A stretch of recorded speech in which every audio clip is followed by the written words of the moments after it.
Have you ever stopped to think about how Toyota managed to, well, not just compete, but really shake up the entire global auto industry? It's fascinating, isn't it? Yeah.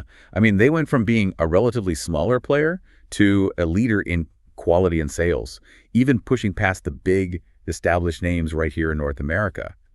And it's clearly more than just building good cars. There's something deeper going on. Exactly. And that something deeper is what we're digging into today. We're looking at The Toyota Way by Jeffrey Liker. His book really unpacks how they achieved this incredible success.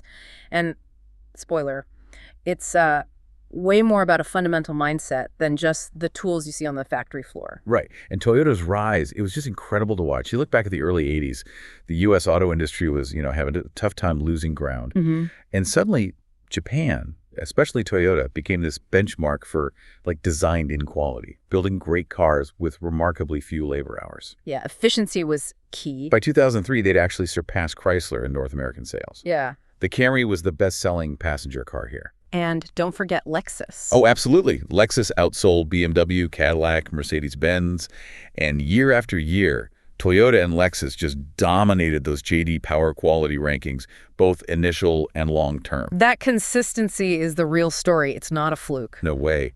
That kind of sustained excellence has to come from somewhere fundamental, right? It does. Liker argues, and Toyota's own leaders agree, that this operational excellence is basically a strategic weapon. But it grows out of a deeper business philosophy. Fujio Cho, Toyota's former president, he famously said their real strength was creating a genuine learning enterprise. A learning enterprise. Yeah. So focused on people and constant improvement, not just the mechanics. Precisely. It's about the culture, the thinking. So many companies tried to just, copy the just-in-time system or the Kanban cards. And it didn't stick? Often not, because they missed that underlying philosophy. They adopted the tools without the mindset. Okay, so let's get into that mindset. How did Liker break down this Toyota way? He found a structure in it, right? He did. He identified 4 main categories, sort of interlocking pillars. People often call it the 4P model. 4Ps. Okay, what are they? First is philosophy. This is the bedrock. Thinking long-term, focusing on value for the customer, for society, even if it means sacrificing some short-term financial goal. Long-term view. Got it. Second, process. This is about getting the right process to deliver the right results. Things like aiming for one-piece flow, smooth workflows, and really fighting against overproduction. Makes sense. Efficiency built in. Third, people and partners. This is huge. Adding value by really developing your employees, treating them with respect, and building strong collaborative relationships with suppliers. It's a partnership. Investing in people, not just using them. Exactly. And the 4th P is problem solving. This is the engine for learning, constantly tackling problems at their root cause, reflecting, learning. It drives the whole system forward. Philosophy, process, people partners, problem solving. Yeah. Okay, I see how they connect. So how does Toyota actually teach this? What are the core principles they emphasize internally? Good question.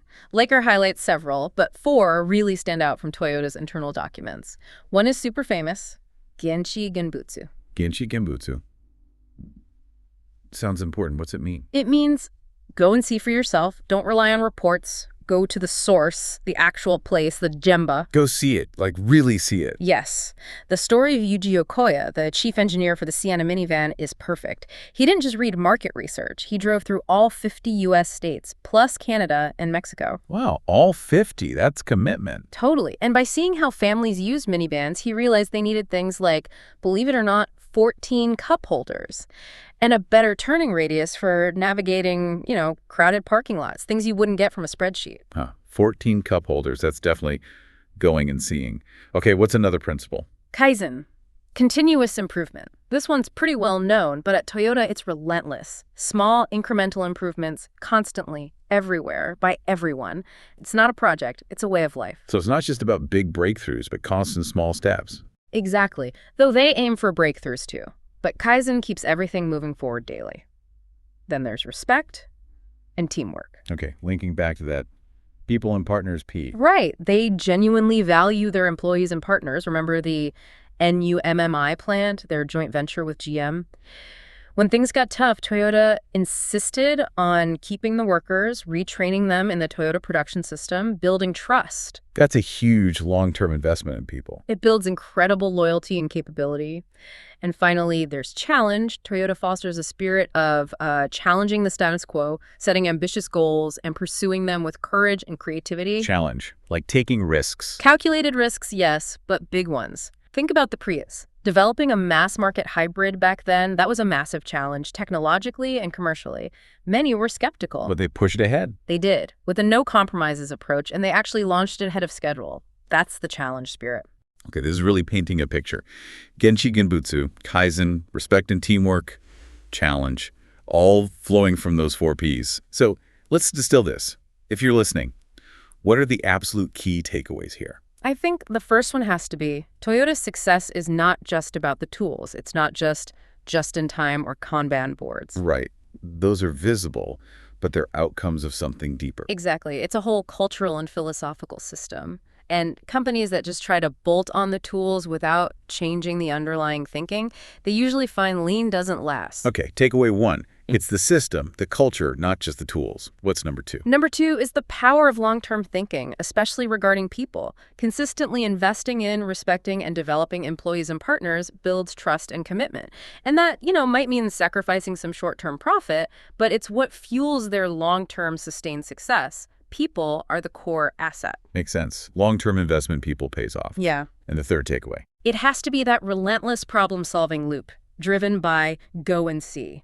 That commitment to Genchi Genbutsu, understanding the root cause by observing reality, and then Hansei, which is deep reflection. Hansei? Yeah, reflecting on what went wrong, even when things go right, to learn and improve. That whole cycle is what makes them a true learning organization. Go see, understand deeply, reflect, improve, continuously. That's the heart of it. So wrapping up this deep dive, maybe the question for you listening is this.